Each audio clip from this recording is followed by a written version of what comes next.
नमस्कार, business plus टेलिभिजनको news bulletin business टुडेमा स्वागत छ। म जीवन खड्का। सुरुमा हेडलाइन्स। पर्यटन विकासका लागि प्रदेश 2 सरकारको पहल। पोखरा र वीरगञ्ज 2 उद्योग वाणिज्य सङ्घबीच छलफल। सिमरादेखि पोखरासम्म एयरबस सञ्चालन हुनुपर्नेमा जोड।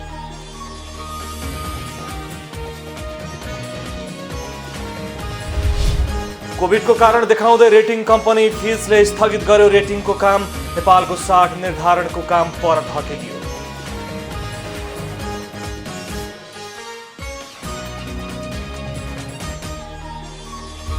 बजारमा चिनी अभाव हुने अवस्था आएको साल ट्रेडिङ कर्पोरेसनको भनाई।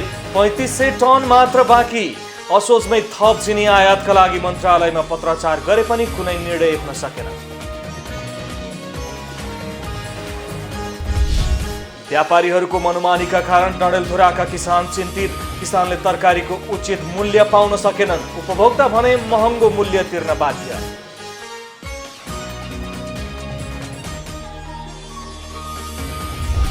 र जङ्गली जनावरले धान बाली नष्ट गरिदिएपछि बर्दिया मधुवन नगरपालिकाका कृषक व्यावसायिक विसार खेतीतर्फ आकर्षित। नगरपालिकाद्वारा आर्थिक सहयोग प्रदान गरेर प्रोत्साहन।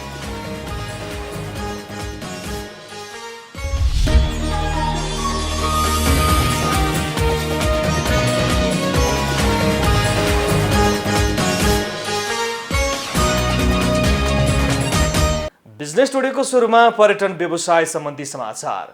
गण्डकी प्रदेशमा पर्यटन विकासको लागि पोखरा उद्योग वाणिज्य सङ्घ र वीरगञ्ज उद्योग वाणिज्य सङ्घबीच अन्तर्क्रिया कार्यक्रम सम्पन्न भएको छ। त्यस्तै पर्यटन विकासका लागि सिमरा पोखरा एयरबस सञ्चालनमा ल्याउनु पर्ने सहभागीहरूले बताएका थिए। एक रिपोर्ट। आन्तरिक पर्यटन उत्थान तथा प्रवर्धनका लागि वीरगञ्ज उद्योग वाणिज्य सङ्घमा आयोजित छलफल तथा अन्तर्क्रिया कार्यक्रममा ट्राभल एजेन्सीका सञ्चालकहरूले गण्डकी प्रदेशमा पर्यटकीय विकासको लागि भारतबाट आउने पर्यटकहरूलाई सजिलै पोखरासम्म पुर्याउन सिमरादेखि पोखरासम्म एयरबस सञ्चालनको विकल्प अरू नरहेको बताएका छन्। नेपाल भारत खुल्ला सिमाना भएको कारण भारतीय पर्यटकहरू पनि पोखरामा घुम्न जाँदा वीरगञ्ज हुँदै जाने गरेको र सिमरादेखि काठमाडौँसम्म मात्र एयरबस सञ्चालन हुने गरेकोमा त्यही सिमराबाटै पोखराको लागि पनि एयरबस सञ्चालन भए पोखराको पर्यटन प्रवर्धनमा विकासमा टेवा पुग्न सक्ने बताएका थिए। सरकारवालाहरूले नेपालको पर्यटकीय सहरको रूपमा चिनिने पोखरा सबैको पहिलो प्राथमिकता हुने गरेको र पोखरासम्म पुग्न सहज यात्राको व्यवस्था सरकारले गर्नुपर्ने बताएका छन्।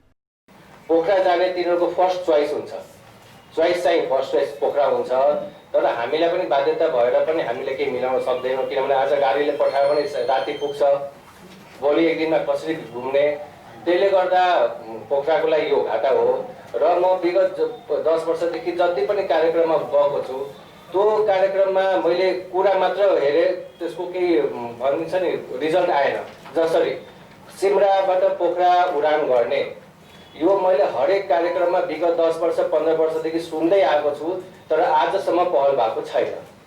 भारतीय पर्यटकहरूप्रति नेपालीहरूले हेर्ने गरेको दृष्टिकोण भिन्न रहेकोले पर्यटन प्रवर्धनमा नकारात्मक असर परिरहेको पनि सरकारवालाहरूको भनाइ छ।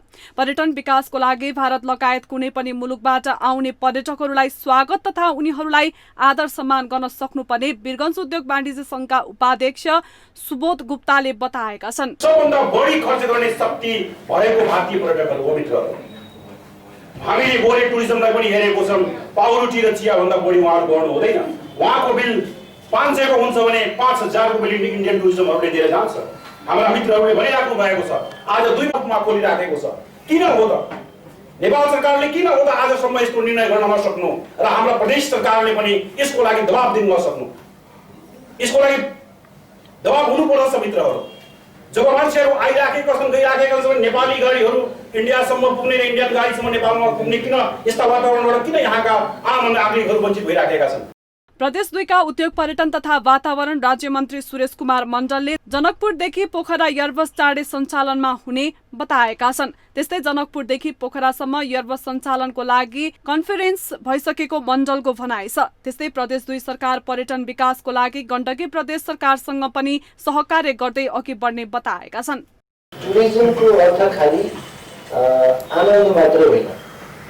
टुरिज्मको अर्थ तपाईँको बुझ्ने हामी कुन देशमा जाँदैछौँ, त्यहाँको सोसियो इकोनोमिक अवस्था के छ, मलाई मलाई लाग्छ त्यो सिङ्गो मधेस छ। म मधेसलाई नबुझेर खालि पोखरा काठमाडौँ बुझेर फर्किने टुरिज्महरू मलाई लाग्छ उहाँहरू ठगिएको हो कि जस्तो हामीले बुझेका छौँ। त्यसैले मलाई के लाग्छ भने समग्र नेपाल बुझ्नलाई मधेसभित्रका लुम्बिनी होस् अथवा जानकी मन्दिर होस् अथवा जनकपुर वीरगञ्ज होस् अथवा डोरीमाई होस् लगायतका ठाउँहरू कोसीटको वन्यजन्तु आरक्ष होस् वर्षा निकुञ्ज होस् त्यो ठाउँहरू घुमेन भने टुरिस्टहरू ठगिएको जस्तो उहाँहरू पछि गएर बुझ्नुहुनेछ भनेर मैले बुझेको छु। प्रदेश 2 भित्र पर्यटन प्रवर्धन र समृद्धिको लागि उद्योग पर्यटन तथा कृषि क्षेत्रलाई प्राथमिकतामा राखेर अगाडि बढेको बताइएको छ। जनकपुरमा धाम दैनिक लाखौं आन्तरिक तथा बाह्य पर्यटक आवत जावत गर्ने गरेको र ती पर्यटकहरूलाई रोक्न नसक्नुमा वासस्थानको उचित व्यवस्था नहुनु मुख्य कारण रहेको छ। अब त्यसतर्फ पनि प्रदेश सरकारको ध्यान केन्द्रित हुन जरुरी देखिन्छ। काठमाडौँ पेप्सीकोलादेखि सानो ठेमी पुरानो ठेमी बाहखा बजार निकुसेरा हुँदै चाँगुनारायण नगरपालिकाको दुवाकोट र भक्तपुर नगरपालिकाको सल्लाखारी जोड्ने खस्याङ खुसुङ पुलसम्मको सडक विस्तार कार्य पुनः सञ्चालन भएको छ। पुराना बस्ती रहेको बाहखा बजारका घर भत्काउने सन्दर्भमा मुआब्जा विवाद भएपछि सडक निर्माण कार्य रोकिएको थियो। सहमतिपछि सडक विस्तारको बाँकी काम सुरु भएको छ। फुटपाथ ढल सहित 20 मिटर चौडा सडक रहने गरी कुल 43 करोडमा ठेक्का सम्झौता भएको उक्त सडक पेप्सीकोलादेखि सानो ठिमी स्थित नेपाली सेनाको ब्यारेक तलसम्म निर्माण सम्पन्न भएको छ। आगामी पुष मसान्तसम्म यो सडकको निर्माण कार्यलाई पूर्णता दिने गरी तीव्र गतिमा काम भइरहेको छ। कोभिडको कारण देखाउँदै नेपालको क्रेडिट रेटिङ अर्थात् साख निर्धारणको काम हाललाई स्थगित गरिएको छ। 6 महिनाभित्रै क्रेडिट रेटिङको काम सिद्ध्याउने गरी सरकारबाट कामको जिम्मा पाएको अन्तर्राष्ट्रिय क्रेडिट रेटिङ कम्पनी फिचले मुलुकको कारण समग्र अर्थतन्त्र पहिलाको जस्तो सामान्य नभएकोले क्रेडिट रेटिङको कार्य स्थगन गरेको जनाएको हो। एक रिपोर्ट।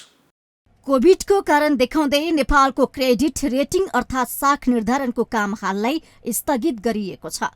अर्थ मन्त्रालयका राजस्व सचिव रामशरण पुडासैनीको संयोजकतामा गठित रेटिङ ओभरसाइट कमिटीले विभिन्न छलफल अध्ययन गरेर गत वर्ष नै फिचलाई नेपालको रेटिङ गर्ने जिम्मा दिएको थियो। मूलत विदेशी लगानी भित्राउन सहज नभइरहेको वर्तमान स्थितिमा बाह्य लगानी भित्राउन पनि सहज हुने ठानेर देशको साख निर्धारण हुनुपर्ने सरकारवालाहरूको माग आउन थालेपछि सरकारले यो प्रथा सुरु गरेको हो।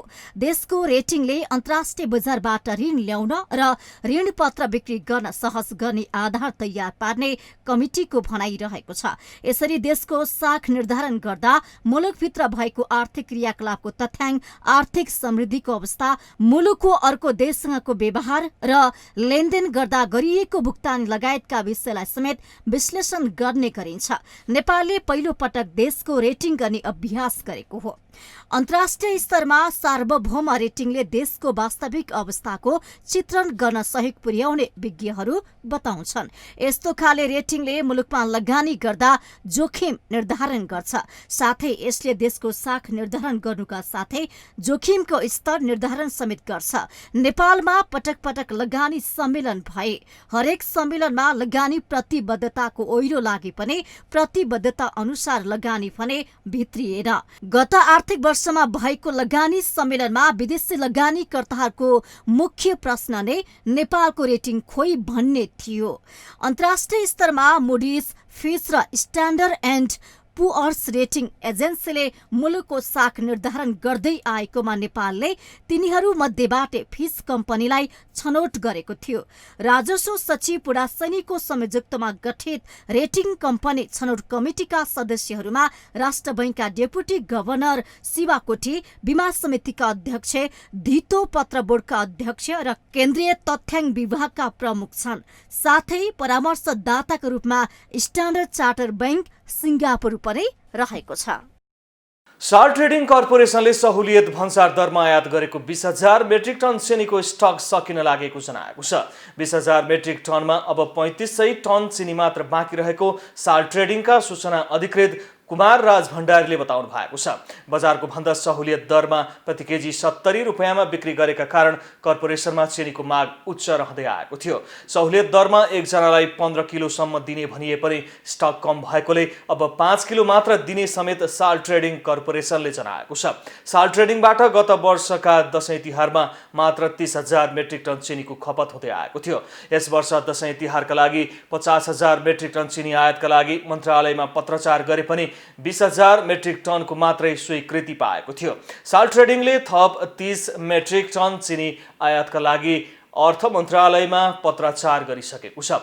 असोज महिनामै मन्त्रालयमा पत्राचार गरे पनि अहिलेसम्म त्यसबारे निर्णय नभएकोले थप प्रक्रिया अघि बढाउन नसकेको पनि साल ट्रेडिङले जनाएको छ। साल ट्रेडिङले 20 मेट्रिक टन चिनी ल्याएर बिक्री गरिसक्दा पनि यता खाद्य व्यवस्था तथा व्यापार कम्पनीले भने अहिलेसम्म आफ्नो जिम्मेवारीमा परेको 10,000 मेट्रिक टन चिनीको ठेक्का समेत लगाउन सकेको छैन। हाल खाद्यले साल ट्रेडिङबाट नै चिनी खरिद गरी बिक्री गर्दै आइरहेको छ। बिजनेस टुडेमा पालो भएको छ ब्रेकको।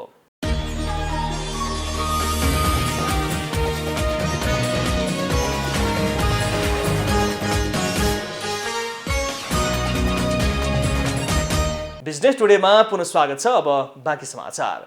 बजारमा तरकारीको भाव आकाशिनु सामान्य जस्तै भइसकेको छ। अनेक बहानामा व्यापारीहरूले तरकारीको मूल्य आफू खुसी तोक्ने गरेका छन्, जसका कारण डडेलधुराका किसानले पनि श्रमको मूल्य पाउन सकेका छैनन् भने उपभोक्ता महँगो तरकारी खान बाध्य भएका छन्। एक रिपोर्ट। डडेलधुराको सदरमुकाम बागबजारमा बिहान एउटा दाममा किनेको तरकारी दिउँसो अर्कै र बेलुका फेरि अर्कै हुने गरेको छ। तर व्यापारीहरू भने तरकारीको मूल्य आफूहरूले किन्दा नै एकै दिनमा फरक परेकाले महँगो भएको बागबजारका थोक विक्रेताहरूले बताएका छन्। बजारमा तरकारीमा एकात्मक प्रणाली भए यो समस्या नआउने थोक विक्रेताहरूको भनाइ छ। दिनमा 3 चोटि माल किन्नुपर्छ। 3 चोटि माल किन्दा पनि बिहानी दिउँसो र साँझ माल खरिद हुन्छ। खरिद हुँदाखेरि तरकारीको रेट बढिसकेको हुन्छ, किनकि तराईबाट आउने तरकारी र पहाडबाट जाने तरकारीको दुईटैको रेट एउटै जुझाउनलाई पनि हामीले त्यो गर्नुपर्छ। तराईबाट जसरी 40 मा खरिद भयो भने हामीले यहाँ 40 मा किन्नुपर्छ। बजारमा समान मूल्य तरकारीको हुँदैन। थोक विक्रेताहरूले बजारमा लगिएका तरकारी खुद्रा पसलमा पुग्दासम्म झनै महँगिन्छन्। थोक विक्रेता बजारमा किसानबाट 35 रुपियाँ रहेको टनेल गोडबेलाको मूल्य खुद्रा बजारमा पुग्दा 60 रुपियाँ भन्दा बढी हुने गरेको स्थानीयको भनाइ छ। अस्वाभाविक रूपमा तरकारीको मूल्य बढ्नुलाई उपभोक्ताले बिचौलियाको बिग बिग भनेका छन्। गाउँ गाउँबाट फलफूल तथा तरकारी किसानले बजारमा ल्याउने गरेका छन्। उपभोक्ता अनुसार 2-3 दिन यता अधिकांश तरकारीको मूल्य बढेको छ। पनि अब 60 रुपियाँ किलो, 100 रुपियाँ किलो, त्यस्तो अब हुने मान्छे त अब 100-150 पनि हालेर खान सक्छन्, नहुने त अब त्यही त हो। अब थोरै पनि लगेर त खानै पर्यो। अब हामीले त अब जति भयो भने अब खानै पर्यो। एक दिन अघि 35 रुपियाँ प्रति केजीका दरले पाइने गोडबेडा अहिले 80 देखि 100 रुपियाँ भएको छ। यस्तै करेला 25 रुपियाँबाट 60, रातो आलु 45 बाट 80 रुपियाँ पुगेको छ। यस्तै काउली 25 रुपियाँबाट बढेर 65 रुपियाँ पुगेको उपभोक्ताको भनाइ छ। बिचौलियाहरूको कारण पनि मूल बनेको छ र बिचौलियाका कारणहरूले जस्तो मानौ 35 मा काउली खरिद गरियो भने हामीहरूलाई 50 भन्दा तल मिल्ने सम्भावना एकदमै न्यून हुन्छ। त्यो भएको हुनाले यसको मूल्य सहजीकरणको लागि सब्जी मण्डीको व्यवस्था गरिनुपर्छ र एकरूपता कायम हुनुपर्छ। जानकारहरू भने बजारलाई सरकारी निकायले बेलगाम छोडिदिँदा उपभोक्ताको भान्सा महँगिएको बताउँछन्। उनीहरूका अनुसार बिचौलियालाई नियन्त्रण गर्न सके तरकारीमा कृषकले उचित मूल्य मात्र पाउने छैनन्, उपभोक्ताले समेत सर्वसुलभ मूल्यमा तरकारी उपभोग गर्न पाउने थिए। माउन्टेन टेलिभिजनका लागि डडेलधुरा सहकर्मी विमल जैरूको सहयोगमा जिल्ला ब्युरोको रिपोर्ट। काठमाडौँ महानगरपालिकाका मुख्य सडकमा नयाँ सडक बत्ती जडान गर्ने योजना तय भएको छ। यसै आर्थिक वर्षभित्र करिब 50 वटा मुख्य चोकहरूमा ठूला बत्तीहरू जडान गर्न लागि हो। 2071 सालपछि जोडिएका करिब 40 करोड मूल्यका सौर्य सडक बत्ती हटाएर 17 करोडमा बिजुलीबाट बल्ने स्मार्ट बत्ती जोड्न लागि महानगरपालिकाले जनाएको छ। सो सम्बन्धी सहमति पत्रमा काठमाडौँ महानगरपालिका, नेपाल विद्युत प्राधिकरण र सडक विभाग बीच हस्ताक्षर समेत भइसकेको छ। सहमति अनुसार पहिलो चरणमा अन्तर्राष्ट्रिय विमानस्थलदेखि नयाँ बानेश्वर, त्रिपुरेश्वर, कालीमाटी, कलङ्की लगायतका क्षेत्रमा बत्ती जडान गरिनेछ। करिब 17 करोडको लगानीमा 2000 आधुनिक बत्ती जडानको कार्य अघि बढ्ने भएको हो। काठमाडौँ महानगरपालिकाको 60% र नेपाल विद्युत प्राधिकरणको 40% लगानीमा यस्ता बत्ती जडान गरिने बताइएको छ। लामो समयदेखि अलपत्र पर्दै आएको राष्ट्रिय गौरवको आयोजना अन्तर्गतको हुलाकी लोकमार्गको काम अहिले तीव्र गतिमा अगाडि बढिरहेको छ। आयोजनाको पछिल्लो कार्य प्रगति विवरण अनुसार निर्माणको सन्तोषजनक रूपमा अघि बढेको पाइएको छ। एक रिपोर्ट। राणाकालीन समयमा चिठी पत्र ओसार पसार गर्ने व्यक्तिहरू हिँड्ने छोटो बाटो नै अहिले हुलाकी लोकमार्गको रूपमा परिचित छ। तत्कालीन राणा प्रधानमन्त्री पद्म शमशेरको पहलमा यो बाटो प्रयोग गर्ने चलन थियो। सोही कारण सडकको नाम नै पद्म रोडको रूपमा प्रख्यात थियो। हाल नाम परिवर्तन भई हुलाकी राजमार्ग भन्न थालिएको हो। सो लोकमार्ग निर्माण गरिदिने भारतीय प्रतिबद्धता पूरा नभएपछि नेपालले आफै नै यो मार्ग निर्माण गर्नुपर्ने अवस्था आएको हो। तत्कालीन भारतीय प्रधानमन्त्री चन्द्रशेखरले 2047 सालमा हुलाकी राजमार्ग निर्माणमा सहयोग गर्ने वचन दिनुभएको थियो। तर पछि भारतीय पक्षले आयोजनाबाट हात झिकेसँगै लोकमार्गको निर्माणको जिम्मेवारी नेपालकै काँधमा आइपरेको हो। भारतले बेवास्ता गरेसँगै अलपत्र परेको हुलाकी लोकमार्गलाई सरकारले राष्ट्रिय गौरवको आयोजना भन्दै आर्थिक वर्ष 2066-67 देखि सुरु गरेको थियो। 2069-80 सम्ममा सम्पन्न गर्ने सरकारी लक्ष्य रहे पनि यसको निर्माणको काम कछुवाको गतिमा मात्रै रहेको थियो। तर पछिल्ला वर्षहरूमा यसको काम तीव्र गतिमा अगाडि बढिरहेको छ।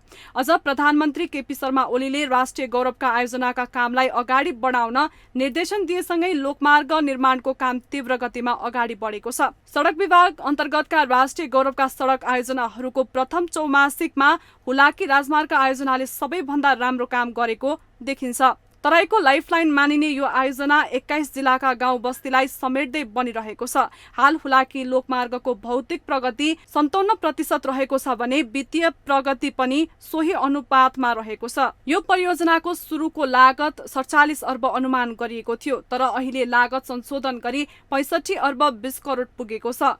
कुल क्षेत्रफल 1862 किलोमिटर रहेको यो लोकमार्गका 642 किलोमिटर सडक कालोपत्रे गरिएको छ भने करिब 600 किलोमिटरको हाराहारीमा निर्माण कार्य अगाडि बढिसकेको छ। यो सडक खण्ड निर्माण गर्दा कुल 250 पुल बनाउनु पर्नेमा अहिले 97 वटा निर्माण पूरा भइसकेको छ। यस्तै 75 वटा पुल निर्माणाधीन अवस्थामा रहेका छन् भने 80 वटा पुलको सर्वे डिजाइन भइरहेको छ। तराई क्षेत्रको लाइफलाइनको रूपमा रहेको राष्ट्रिय गौरवको आयोजना हुलाकी लोकमार्ग निर्माणको कार्य प्रगति हेर्दा यो निर्धारित समयमै सम्पन्न हुने देखिएको छ। यही आयोजनाको गतिमा अन्य आयोजना पनि अगाडि बढाउन आवश्यक देखिन्छ। बिजनेस टुडेमा पालो भएको छ ब्रेकको।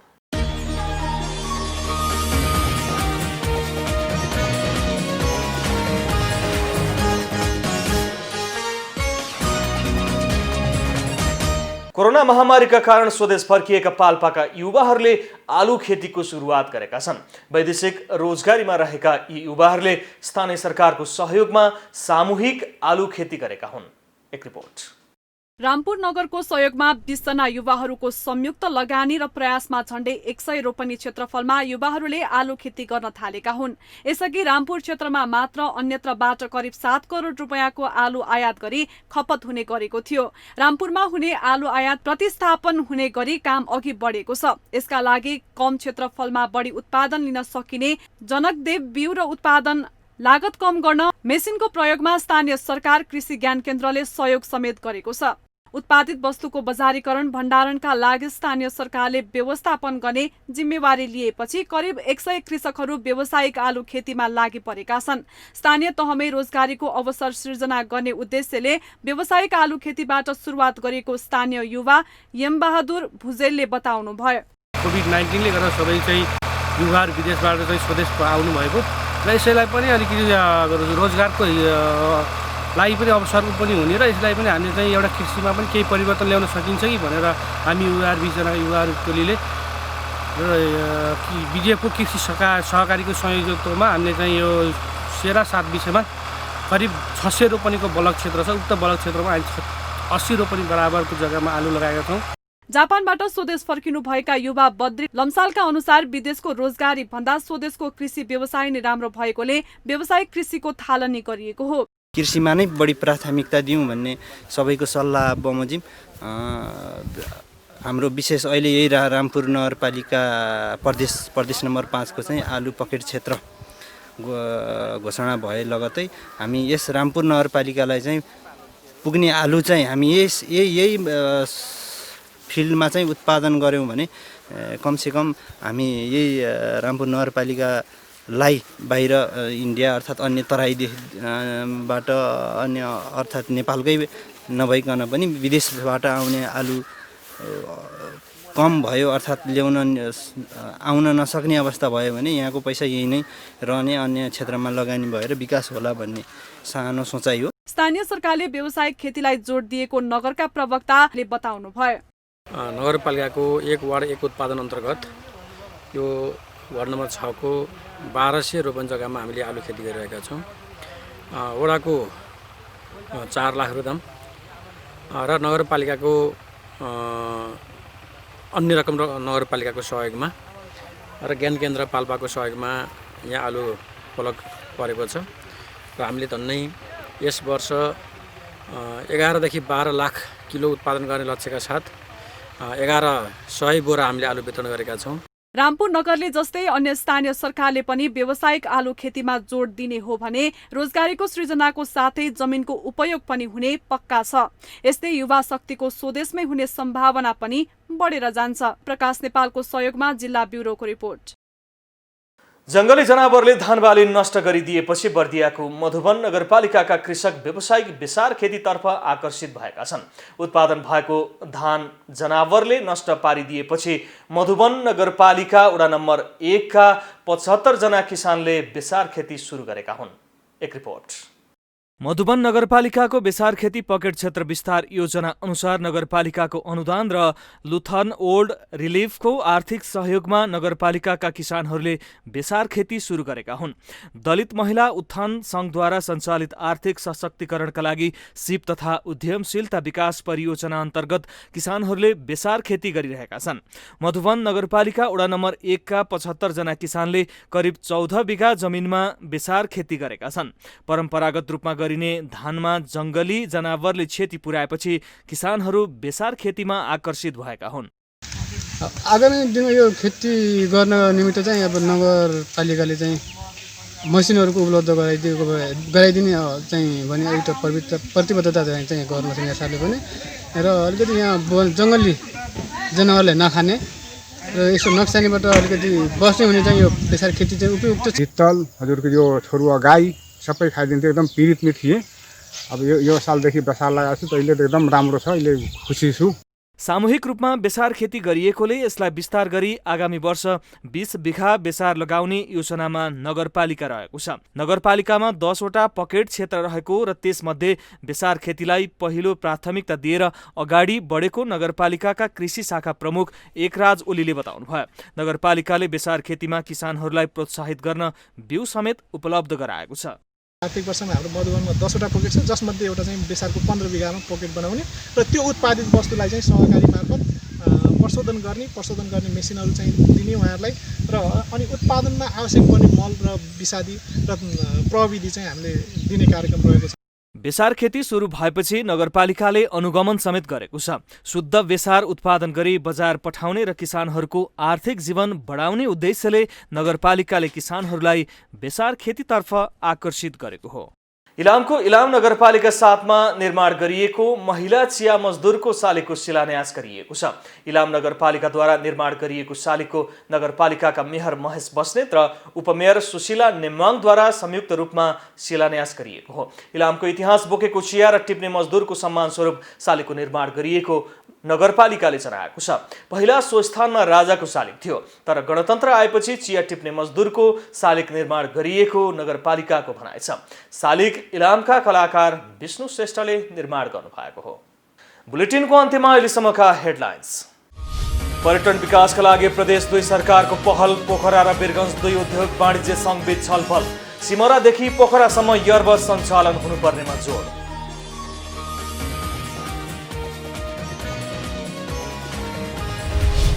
कोभिडको कारण देखाउँदै रेटिङ कम्पनी फिचले स्थगित गर्यो रेटिङको काम। नेपालको 60 निर्धारणको काम पर धकेलियो।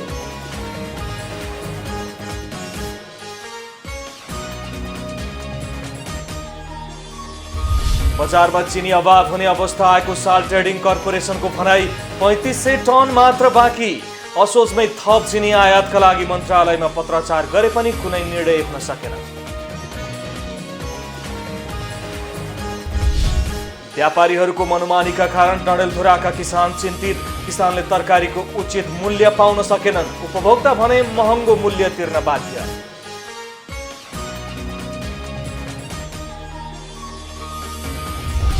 र जंगली जनावरले धान बाली नष्ट गरिदिएपछि बर्दिया मधुवन नगरपालिकाका कृषक व्यावसायिक विशाल खेतीतर्फ आकर्षित। नगरपालिकाद्वारा आर्थिक सहयोग प्रदान गरेर प्रोत्साहन।